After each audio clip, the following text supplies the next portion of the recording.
ең үлкен, ең кіші, ең қымбат, ең ауыр кітаптар болып табылады. Сабағымыздың мақсаты мәтіннен негізгі және қосымша ақпаратты, көтерілген мәселені анықтауға бағытталған нақтылау сұрақтар құрастырасыңдар. Оқылым және тыңдалым материалдарды бойынша негізгі ойды білдіретін сөйлемдерді іріктей отырып жинақ мәтін жазасыңдар. Үстеудің мағыналық түрлерін ажыратасыңдар. Енді қазір тыңдалым материалы бойынша мұқият тыңдаймыз. Әлемдегі ең үлкен кітап Нидерланд астанасы Амстердамдағы мұражайлардың бірінде сақталып отыр. Бұл кітап теңіз ережелерінің жинағы деп аталады. Кітаптың ұзындығы орта бойлы адамнан сәл биік, ені 4 метр, қалыңдығы жарты метрге жуық. Бүгінгі сабақта тілдік бағдар бойынша біз күшейткіш үстеулерін оқимыз.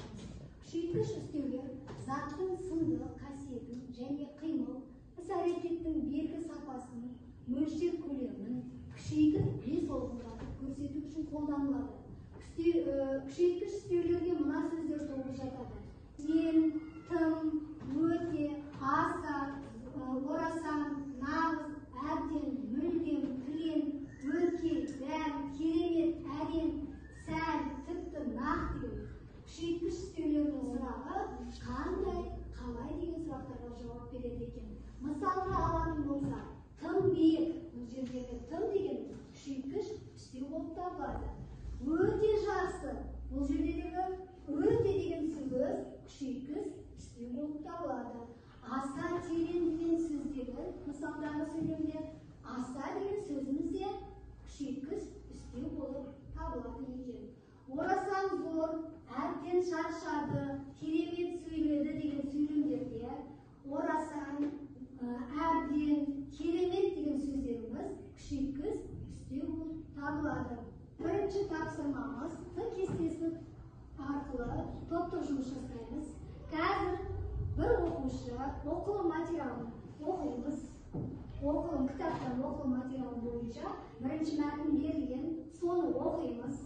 Кәне кім оқиды? Бірінші саған оқығыш. Бірінші мәтін.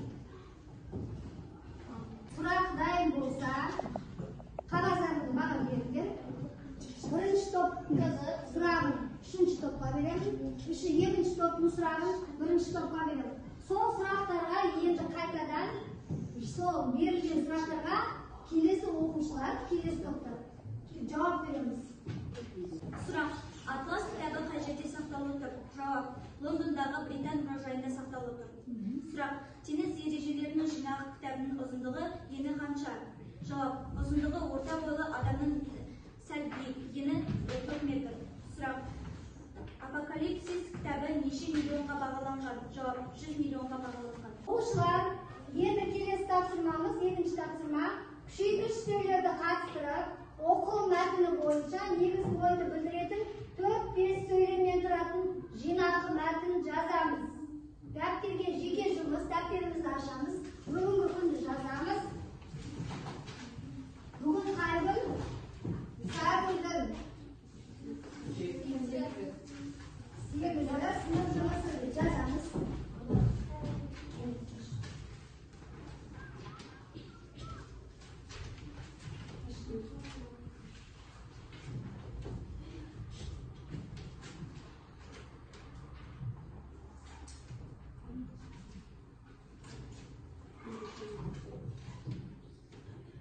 Жинақы мәтінді оқи ғой. Әлемдегі ең ауыр кітап географиялық атлас, оның ұзындығы 1 метрден асып түседі. Әлемдегі ең үлкен кітап Еркем айтады.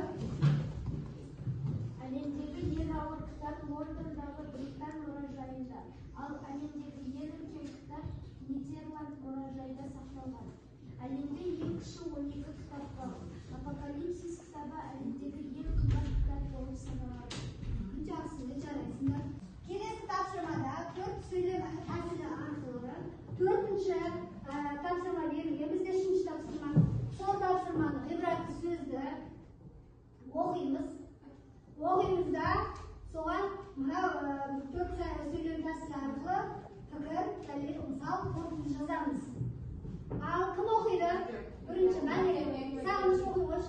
Kitap eng sabırlı ustoz. Tek kitap qana qayrımdылық пен айуандықтың, ақиқат пен жалғанның аражылығын айнытпай танып білуге үйретеді.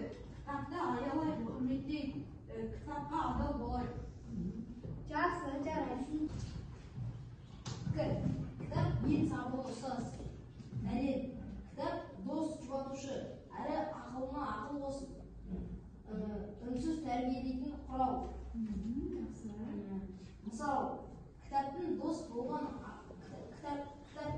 болған адамның ой өрісі кең, саналы, жан жақты болып тәрбиеленеді. Қорытынды, кітаптың орнын еш нәрсе толтыра алмайды.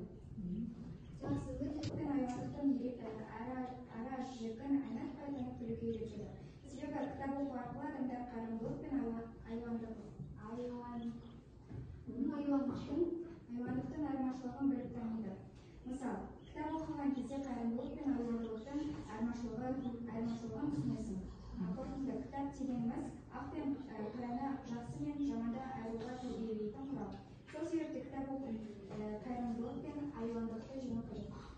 Жақсы, өте жақсы. Жарайсыңдар. Енді оқушылар үйге тапсырма.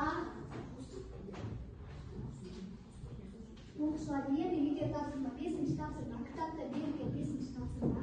Және күшейткіш істеулерді ережесін жаттап келу. Берілген оқу мәтінін пайдаланып, кітап туралы ойларыңды бес саусаққа жазыңдар. Күшейткіш істеулерді қолданыңдар дейді біздің 5-ші тапсырмада, үйге тапсырма. Енді балалар, бүгінгі сабақта не түсіндік, не білдік, кері байланыс жасау үшін бұл кестесін таратамын. Бәріміз кері байланыс жасап береміз, жазып береміз. Сабақты жақсы жауап берген үшін Еркемай 8 балл, Сауран 8 балл, Ақбота 8 балл, Сағыныз 7 балл, Марина 8 балл, Азамат 7 балл. Жақсы, сау болыңыздар.